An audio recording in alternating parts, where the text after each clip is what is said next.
ಪ್ರಥಮ ಭಾಷೆ ಕನ್ನಡದ 3ನೇ ಪದ್ಯಪಾಠ ಇದೆ.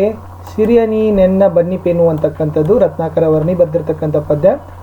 ಅದರ ಅಭ್ಯಾಸ ಪ್ರಶ್ನೋತ್ತರಗಳನ್ನು ಈ ವಿಡಿಯೋದಲ್ಲಿ ನೋಡೋಣ. ಹಿಂದಿನ ಪಾಠದ ವಿಡಿಯೋ ನೋಡದೇ ಇದ್ದರೆ ವಿಡಿಯೋದ ಡಿಸ್ಕ್ರಿಪ್ಷನ್ ಬಾಕ್ಸ್ನಲ್ಲಿ 9ನೇ ತರಗತಿ ಕನ್ನಡ ಪ್ರಶ್ನೋತ್ತರ ಅಂತ ಒಂದು ಪ್ಲೇಲಿಸ್ಟ್ ಲಿಂಕ್ ಇದೆ. ಅದನ್ನು ಒತ್ತಿ ಹಿಂದಿನ ಪಾಠದ ಎಲ್ಲ ವಿಡಿಯೋಗಳನ್ನು ನೋಡ್ಬೋದು. ಜೊತೆಗೆ ನಮ್ಮ ಯೂಟ್ಯೂಬ್ ಚಾನಲ್ನಲ್ಲಿ ನಾವು 9ನೇ ತರಗತಿಯವರಿಗಾಗಿ ಕನ್ನಡ, ಇಂಗ್ಲೀಷ್, ಹಿಂದಿ, ವಿಜ್ಞಾನ ಮತ್ತು ಸಮಾಜ ವಿಜ್ಞಾನದಲ್ಲಿ ಎಲ್ಲ ಪಾಠಗಳ ನೋಟ್ಸ್ ಇದ್ದಾವೆ, ಕ್ವಶನ್ಸ್ ಆನ್ಸರ್ಸ್ ಇದ್ದಾವೆ, FA SA ಎಕ್ಸಾಮ್ನ ಮಾಡೆಲ್ ಕ್ವಶನ್ ಪೇಪರ್ ಮತ್ತು ಕೀ ಆನ್ಸರ್ ಸಹಿತ ಇದ್ದಾವೆ. ಅವುಗಳನ್ನು ಸಹಿತ ನೋಡಿ ಅಂತ ಹೇಳ್ತಾ ನೋಡೋಣ. 9ನೇ ತರಗತಿಯ ಕನ್ನಡದ 3ನೇ ಪದ್ಯ ಸಿರಿಯನಿ ನೆನ್ನ ಬನ್ನಿಪೇನು ಅಭ್ಯಾಸ ಪ್ರಶ್ನೋತ್ತರ. ಮೊದಲಿಗೆ ಕವಿ ಪರಿಚಯ ನೋಡೋಣ, ಏಕೆಂದರೆ ಮೋಸ್ಟ್ ಇಂಪಾರ್ಟೆಂಟ್ ಇದೆ. 3 ಅಂಕಕ್ಕೆ ಖಂಡಿತವಾಗಿ ಕೇಳತಕ್ಕಂಥ ಸಾಧ್ಯತೆ ಬಹಳ ಇದ್ದಾವೆ. ಕವಿ ರತ್ನಾಕರ ವರ್ಣಿ, ಕಾಲ 1560, ಸ್ಥಳ ದಕ್ಷಿಣ ಕನ್ನಡ ಜಿಲ್ಲೆಯ ಮೂಡುಬಿದಿರೆ. ಕೃತಿಗಳು ಅಪರಾಜಿತ ಶತಕ, ತ್ರಿಲೋಕ ಶತಕ, ರತ್ನಾಕರಾದೀಶ್ವರ ಶತಕ, ಭರತೇಶ ವೈಭವ, 2000 ಸಾಂಪ್ರದಾಯಿಕ ಹಾಡುಗಳು. ವಿಶೇಷ ಕನ್ನಡ ಸಾಂಗತ್ಯ ಕವಿಗಳಲ್ಲಿ ಅಗ್ರಗಣ್ಯರು. ಕರಾವಳಿ ಕರ್ನಾಟಕದ ಮಹಾಕವಿ, ಸೂರ್ಯ ವಂಶಕ್ಕೆ ಸೇರಿದವರು. ಬಿರುದು ಶೃಂಗಾರ ಕವಿ. ಪರಿಣಿತಿ ಯೋಗಶಾಸ್ತ್ರ ಮತ್ತು ಕಾವ್ಯಶಾಸ್ತ್ರ. ಆಕರ ಗ್ರಂಥ ರತ್ನಾಕರ ವರ್ಣಿ ವಿರಚಿತ ಭರತೇಶ ವೈಭವ. ಸಂಪಾದಕರು ತಸು ಶಾಮರಾವ. ಅಭ್ಯಾಸ. ಮೊದಲಿಗೆ ಕೊಟ್ಟಿರೋ ಪ್ರಶ್ನೆಗಳಿಗೆ ಒಂದು ವಾಕ್ಯದಲ್ಲಿ ಉತ್ತರಗಳನ್ನು ಬರೀಬೇಕು. ಮೊದಲ ಪ್ರಶ್ನೆ, ಭರತೇಶ ವೈಭವ ಕಾವ್ಯದ ಕರ್ತೃ ಯಾರು? ಉತ್ತರ, ಕವಿ ರತ್ನಾಕರ ವರ್ಣಿಯು ಭರತೇಶ ವೈಭವ ಕಾವ್ಯದ ಕರ್ತೃವಾಗಿದ್ದಾನೆ. ಎರಡನೇ ಪ್ರಶ್ನೆ, ಭರತನನ್ನು ಹೊಗಳುತ್ತಿದ್ದ 3 ಲೋಕಗಳು ಯಾವುವು? ಉತ್ತರ, ಭರತನನ್ನು ಹೊಗಳುತ್ತಿದ್ದ 3 ಲೋಕಗಳು ಸ್ವರ್ಗ, ಮರ್ತ ಮತ್ತು ಪಾತಾಳ. ಪ್ರಶ್ನೆ 3, ಭರತ ಚಕ್ರವರ್ತಿ ಓಲಗಕ್ಕೆ ಹೇಗೆ ಬರುತ್ತಾನೆ? ಉತ್ತರ, ಭರತ ಚಕ್ರವರ್ತಿಯು ದೇವತಾರ್ಚನೆಯನ್ನು ಮಾಡಿ ಓಲಗಕ್ಕೆ ಬರುತ್ತಾನೆ. 4ನೇ ಪ್ರಶ್ನೆ, ಆಸ್ಥಾನ ಭವನದೊಳಗೆ ರಾಜನು ಹೇಗೆ ಶೋಭಿಸುವನು? ಉತ್ತರ, ಆಸ್ಥಾನ ಭವನದೊಳಗೆ ರಾಜನು ದೇವೇಂದ್ರನಂತೆ ಶೋಭಿಸುತ್ತಿದ್ದನು. 5ನೇ ಪ್ರಶ್ನೆ, ತುಂಬಿದ ಸಭೆಯು ಮೈಮರೆತು ಕಾತರರಾಗಿದ್ದುದಕ್ಕೆ ಕಾರಣವೇನು? ಭರತ ಚಕ್ರವರ್ತಿಯನ್ನು ನೋಡಲು ತುಂಬಿದ ಸಭೆಯು ಮೈಮರೆತು ಕಾತರರಾಗಿ ಕಂಡುಬಂತು. ಇನ್ನು ಆದಲ್ಲಿದೆ ಕೊಟ್ಟಿರೋ ಪ್ರಶ್ನೆಗಳನ್ನು 3-4 ವಾಕ್ಯಗಳಲ್ಲಿ ಉತ್ತರಗಳನ್ನು ಬರೀಬೇಕು. ಮೊದಲ ಪ್ರಶ್ನೆ, ಧ್ಯಾನ ಬೇಸರಾದಾಗ ಏನು ಮಾಡುತ್ತೇನೆಂದು ಕವಿ ಹೇಳುತ್ತಾನೆ?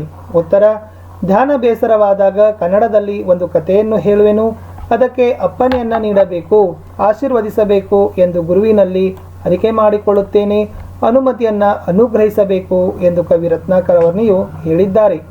2ನೇ ಪ್ರಶ್ನೆ, ಬೇರೆ ಬೇರೆ ಭಾಷಿಕರು ತನ್ನ ಕೃತಿಯನ್ನು ಹೇಗೆ ಹೊಗಳಬೇಕೆಂದು ಕವಿ ಬಯಸುವನು? ಉತ್ತರ, ಕವಿಯಾಗಿರುವ ರತ್ನಾಕರ ವರ್ಣಿಯು ಗುರುಗಳ ಅಪ್ಪನೆಯನ್ನು ಬೇಡಿ ಕಥೆಯನ್ನು ಹೇಳಲು ತೊಡಗುತ್ತಾರೆ. ಕಥೆಯನ್ನು ಎಲ್ಲರೂ ಮೈಯುಬ್ಬಿ ಕೇಳುವಂತೆ ಮಾಡುತ್ತೇನೆ ಎಂದಿದ್ದಾರೆ. ಕನ್ನಡಿಗರು ಆಹಾ ಕತೆ ಎಷ್ಟು ಚೆನ್ನಾಗಿದೆ ಎನ್ನಬೇಕು, ತೆಲಗಿನವರು ಕಥೆಯನ್ನು ಮಂಚಿದಿ ಎನ್ನಬೇಕು, ತುಳು ಮಾತನಾಡುವವರು ಎಂಚ ಪೋರ್ಲಾಂಡೆ ಎಂದರೆ ಎಷ್ಟು ಚೆನ್ನಾಗಿದೆ ಎನ್ನುವಂತೆ ಕಥೆಯನ್ನು ಹೇಳುತ್ತೇನೆ ಎಂದಿದ್ದಾರೆ. ಮುಂದಿನ ಪ್ರಶ್ನೆ 3, ಭರತ ಚಕ್ರವರ್ತಿ ಓಲಗ ಮಂಟಪವನ್ನೇರಿದ ಸಂದರ್ಭವನ್ನು ಬಣ್ಣಿಸಿ. ಉತ್ತರ, ಭರತ ಚಕ್ರವರ್ತಿಯು ಮುಂಜಾನೆ ಎದ್ದು ದೇವತೆಗಳ ಪೂಜೆ ಅರ್ಚನೆಗಳನ್ನು ಮಾಡಿ ಗಂಭೀರವದನವಾಗಿ ರಾಜಸಭೆಗೆ ನಡೆದು ಬರುವ ದೃಶ್ಯ ವೈಭವದಿಂದ ಕೂಡಿದೆ. ನವರತ್ನಗಳಿಂದ ಹಾಗೂ ಬಂಗಾರದಿಂದ ನಿರ್ಮಾಣವಾಗಿದ್ದ ಆಸ್ಥಾನ ಭವನದಲ್ಲಿ ರತ್ನಮಸ್ತಕದಲ್ಲಿ ರಾಜರತ್ನ ನೆನೆಸಿರುವ ಭರತ ಚಕ್ರವರ್ತಿಯು ಸ್ವರ್ಗಲೋಕದ ದೇವೇಂದ್ರನಂತೆ ಕೊಂಗೊಳಿಸುತ್ತಿರುವನು. ಮುಂದಿನ ಪ್ರಶ್ನೆಗೆ ಹೋಗೋಣ. ಪ್ರಶ್ನೆ ಸಂಖ್ಯೆ, ಈ ಕೊಟ್ಟಿರೋ ಪ್ರಶ್ನೆಯನ್ನು 7-8 ವಾಕ್ಯಗಳಲ್ಲಿ ಉತ್ತರಗಳನ್ನು ಬರೀಬೇಕಾಗಿತ್ತು. ಪ್ರಶ್ನೆ ಇತ್ತು, ಭರತ ಚಕ್ರವರ್ತಿಯ ರಾಜದರ್ಬಾರಿನ ವೈಭವವನ್ನು ವಿವರಿಸಿರಿ.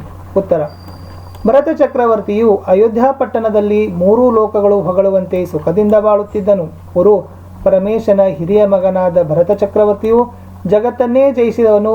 ಮುಂಜಾನೆ ಎದ್ದು ಪೂಜೆ ಅರ್ಚನೆಗಳನ್ನು ಪೂರೈಸಿ ರಾಜಸಭೆಗೆ ಆಗಮಿಸುವ ರೀತಿಯೇ ಅದ್ಭುತವಾದದ್ದು. ನವರತ್ನಗಳು ಹಾಗೂ ಬಂಗಾರದಿಂದ ರಚಿತವಾಗಿದ್ದ ಸಭಾಭವನವು ಕಂಗಳಿಸುತ್ತಿತ್ತು. ರಾಜರತ್ನನೆಂಬ ಭರತ ಚಕ್ರವರ್ತಿಯು ಸ್ವರ್ಗದ ದೇವೇಂದ್ರನಂತೆ ಕಾಂತಿಯಿಂದ ಶೋಭಿಸುತ್ತಿದ್ದನು. ಬೆಳ್ಳಿ ಮೋಡಗಳ ನಡುವೆ ಆಗಾಗ ಪ್ರತ್ಯಕ್ಷವಾಗುವ ಸೂರ್ಯನೋ ಚಂದ್ರನೋ ಎಂಬಂತೆ ಶೋಭಿಸುತ್ತಿದ್ದನು. ಸೂರ್ಯನನ್ನೂ ನೋಡುವ ತಾವರೆಗಳಂತೆ, ಚಂದ್ರನನ್ನೂ ಕಾಣುವ ನೈದಿಲೆಗಳಂತೆ ಸಭಾಸದರು ಭರತ ಚಕ್ರವರ್ತಿಯನ್ನು ನೋಡುತ್ತಿದ್ದರು. ಮುಂದಿನ ಪ್ರಶ್ನೆ ಇತ್ತು, ಸಂದರ್ಭ ಸಹಿತ ಸ್ವಾರಸ್ಯ ವಿವರಿಸಬೇಕು. ಮೊದಲ ಪ್ರಶ್ನೆ, ಕನ್ನಡದೊಳಗೊಂದು ಕಥೆಯ ಪೇಳುವೆನು. ಉತ್ತರ, ಈ ವಾಕ್ಯವನ್ನು ಕವಿ ರತ್ನಾಕರ ವರ್ಣಿಯು ರಚಿಸಿರುವ ಭರತೇಶ ವೈಭವದ ಆಸ್ಥಾನ ಸಂಧಿಯ ಒಂದು ಭಾಗವಾಗಿರುವ ಶಿರ್ಯನಿ ನೆನ್ನ ಬನ್ನಿಪೆನು ಎಂಬ ಪದ್ಯಪಾಠದಿಂದ ಆರಿಸಲಾಗಿದೆ. ಈ ಮಾತನ್ನ ಕವಿ ರತ್ನಾಕರ ವರ್ಣಿಯು ಹೇಳಿದ್ದಾರೆ. ಧ್ಯಾನದಲ್ಲಿ ಬೇಸರವಾದಾಗ ಕನ್ನಡದೊಳಗೊಂದು ಕಥೆಯನ್ನು ಲೋಕವೆನ್ನು ಮೆಚ್ಚುವಂತೆ ಹೇಳುತ್ತೇನೆ ಎಂದು ಕವಿ ಹೇಳುತ್ತಾರೆ. ಅದಕ್ಕಾಗಿ ತನ್ನ ಗುರುವಿನ ಅಪ್ಪನೆಯನ್ನ ಬೇಡುತ್ತಾರೆ. ಎರಡನೇ ವಾಕ್ಯ, ಶ್ರೀ ವಿಲಾಸವನೇನೆಂಬೆ. ಉತ್ತರ, ಈ ವಾಕ್ಯವನ್ನ ರತ್ನಾಕರ ವರ್ಣಿಯು ರಚಿಸಿರುವ ಭರತೇಶ ವೈಭವದ ಆಸ್ಥಾನ ಸಂಧಿಯ ಒಂದು ಭಾಗವಾಗಿರುವ ಶಿರ್ಯನಿ ನೆನ್ನ ಬನ್ನಿಪೆನು ಎಂಬ ಪದ್ಯಪಾಠದಿಂದ ಆರಿಸಲಾಗಿದೆ. ಈ ಮಾತನ್ನ ಕವಿ ರತ್ನಾಕರ ವರ್ಣಿಯು ಹೇಳಿದ್ದಾರೆ. ಭರತ ಚಕ್ರವರ್ತಿಯು ಬೆಳಗ್ಗೆ ಎದ್ದು ದೇವತಾರ್ಚನೆಯನ್ನು ಮಾಡಿ ರಾಜಸಭೆಗೆ ಆಗಮಿಸುವ ಠೀವಿಯನ್ನ ಕವಿ ಹೀಗೆ ಹೇಳಿದ್ದಾರೆ. ಮುಂದಿನ ಪ್ರಶ್ನೆ, ವಾಕ್ಯ, ಚಂದಿರನೋ ಭಾಸ್ಕರ ನೋಯೆ ಎಂಬಂತೆ. ಉತ್ತರ, ಈ ವಾಕ್ಯವನ್ನ ಕವಿ ರತ್ನಾಕರ ವರ್ಣಿ ರಚಿಸಿರುವ ಭರತೇಶ ವೈಭವದ ಆಸ್ಥಾನ ಸಂಧಿಯ ಒಂದು ಭಾಗವಾಗಿರುವ ಶಿರ್ಯನಿ ನೆನ್ನ ಬನ್ನಿಪೆನು ಎಂಬ ಪದ್ಯಪಾಠದಿಂದ ಆರಿಸಲಾಗಿದೆ. ಈ ಮಾತನ್ನ ಕವಿ ರತ್ನಾಕರ ವರ್ಣಿಯು ಹೇಳಿದ್ದಾರೆ. ರತ್ನ ಖಚಿತವಾದ ರಾಜಸಭೆಯ ಸಿಂಹಾಸನದ ಮೇಲೆ ಕುಳಿತಿರುವ ಭರತ ಚಕ್ರವರ್ತಿಯನ್ನ ಕಾಣಲು ಹಂಬಲಿಸುವ ಸಭಾಸದರು ಕಾತರರಾಗಿದ್ದರು. ಆ ಸಂದರ್ಭವನ್ನ ವಿವರಿಸುವಾಗ ಕವಿ ಈ ದೃಷ್ಟಾಂತವನ್ನ ನೀಡಿದ್ದಾರೆ. ಇನ್ನು ಮುಂದೆ ಸಂಬಂಧೀಕರಣ ಪ್ರಶ್ನೆಗಳಿದ್ದಾವೆ. ಮೊದಲೆರಡು ಪದಗಳ ಸಂಬಂಧ ತಿಳಿದು ಮೂರನೇ ಪದದ ಸಂಬಂಧವನ್ನ ಬರಿಬೇಕು. ಭಿನ್ನಹ ಅರಿಕೆ ವಿಭು ಡ್ಯಾಶ್ ಇದೆ, ಉತ್ತರ ದೊರೆ. ಪೋಗಳು ತೆಗಳು ಕಾರ್ಮುಗಿಲ ಡ್ಯಾಶ್ ಇದೆ, ಬೆಳ್ಳುಗಿಲ್ ಅಂತಕ್ಕಂಥದ್ದು ಉತ್ತರ ಬರಬೇಕು.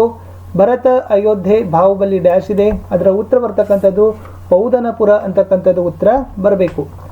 ನೆಕ್ಸ್ಟ್, ನೀಲಾಂಬುಜ ನೀಲ ಅಧಿಕ್ ಅಂಬುಜ ಚಕ್ರೇಶ್ವರ ಚಕ್ರ ಅಧಿಕ್ ಈಶ್ವರ ಅಂತ ಉತ್ತರ ಬರಬೇಕು. ಇನ್ನು ಪದ್ಯದ ಸಾಲುಗಳನ್ನು ಕಂಠಪಾಠ ಮಾಡ್ಲಿಕ್ಕೆ ಹೇಳಿದರೆ ಪದ್ಯದ ಸಾಲುಗಳನ್ನ ನೋಡ್ಕೊಡ್ರಿ. ಅಯ್ಯಯ್ಯ ಚೆನ್ನಾದುದೇನೆ ಕನ್ನಡಿಗರು ರಯ್ಯ ಮಂಚದಿಯೇನೆ ತೆಲುಗ ಅಯ್ಯಯ್ಯ ಎಂಚ ಪೋರ್ಲಾಡೆಂದು ತುಳುವರ ಮಯುಬ್ಬಿ ಕೇಳಸಬೇಕನ್ನ. ಇನ್ನೊಂದು ಇದೆ, 4 ಸಾಲುಗಳು ನೋಡ್ಕೊಡ್ರಿ. ಅಂಬುಜವೆಲ್ಲವೂ ರವಿಯ ನೋಡುವಂತೆ ನೀಲಾಂಬುಜ ನೋಳಂತೆ ಶಶಿಯ ತುಂಬಿದ ಸಭೆಯಲ್ಲಿ ನೃಪನ ನೋಡುವ ಮಿಕ್ಕ ಹಂಬಲ ಮೆರೆದುದಲ್ಲಿ ಅಂತಕ್ಕಂಥದ್ದು ಇದೆ. ಸೊ ಇಲ್ಲಿಗೆ ಈ ಪಾಠದ ಪ್ರಶ್ನೋತ್ತರಗಳನ್ನು ಮುಗಿಸೋಣ. ಸೊ ಇಲ್ಲಿಗೆ ಇಷ್ಟೇ ಇತ್ತು. ಸೊ ಮತ್ತೆ ಸಿಗ್ತೀನಿ ನಾನು 9ನೇ ತರಗತಿಯ ಕನ್ನಡದ ಇನ್ನೊಂದು ವಿಡಿಯೋದಲ್ಲಿ. ನಮ್ಮ ಹಿಂದಿನ ಎಲ್ಲ ವಿಡಿಯೋಗಳನ್ನು ಲೈಕ್, ಶೇರ್ ಹಾಗೂ ಸಬ್ಸ್ಕ್ರೈಬ್ ಮಾಡಲಿಕ್ಕೆ ಮರೆಯದಿರಿ. ನಿಮ್ಮ ಒಂದು ಲೈಕ್, ನಿಮ್ಮ ಒಂದು ಶೇರ್ ನಮಗೆ ಭಾಳಷ್ಟು ಮೋಟಿವೇಶನನ್ನು ತಂದು ಕೊಡುತ್ತದೆ. ಸೊ ಸ್ನೇಹಿತರೆ, ನಮ್ಮದೇ ಒಂದು ಫೇಸ್ಬುಕ್ ಪೇಜ್ ಅದ ಸ್ಟಡಿ ವಿತ್ ಪರಶುರಾಮ್ ಅಂತ, ಲಿಂಕ್ ವಿಡಿಯೋದ ಡಿಸ್ಕ್ರಿಪ್ಷನ್ ಬಾಕ್ಸ್ನಲ್ಲಿ ಹಾಕಿದ್ದೀನಿ, ಅದಕ್ಕೂ ಕೂಡ ಬಂದು ಜಾಯ್ನ್ ಆಗಿ. ಅಷ್ಟೇ ಅಲ್ಲದೆ ನಮ್ಮದೇ ಒಂದು ಟೆಲಿಗ್ರಾಮ್ ಗ್ರೂಪ್ ಅದ ಸ್ಟಡಿ ವಿತ್ ಪರಶುರಾಮ್ ಅಂತ, ಲಿಂಕ್ ವಿಡಿಯೋದ ಡಿಸ್ಕ್ರಿಪ್ಷನ್ ಬಾಕ್ಸ್ನಲ್ಲಿ ಕೊಟ್ಟಿದ್ದೀನಿ, ಅದಕ್ಕೂ ಕೂಡ ಬಂದು ಜಾಯ್ನ್ ಆಗಿ. ನಾನು ಸಿಗ್ತೀನಿ ಇನ್ನೊಂದು ಹೊಸ ವಿಡಿಯೋದಲ್ಲಿ. ನಿಮ್ಮ ಲೈಕ್, ಶೇರ್, ಸಬ್ಸ್ಕ್ರಿಪ್ಷನ್ಗಳನ್ನು ಹೆಚ್ಚು ನೀವು ಮಾಡೋದ್ರ ಜೊತೆಗೆ ನಿಮ್ಮ ಗೆಳೆಯರಿಗೆ ಹೆಚ್ಚು ಶೇರ್ ಮಾಡಿ ಅಂತ ಇನ್ನೊಂದು ಸಲ ಕೇಳ್ತಾ ಸಿಗುವ ಹೊಸ ವಿಡಿಯೋದಲ್ಲಿ. ಅಲ್ಲಿವರೆಗೂ ಟೇಕ್ ಕೇರ್, ಬಾಯ್.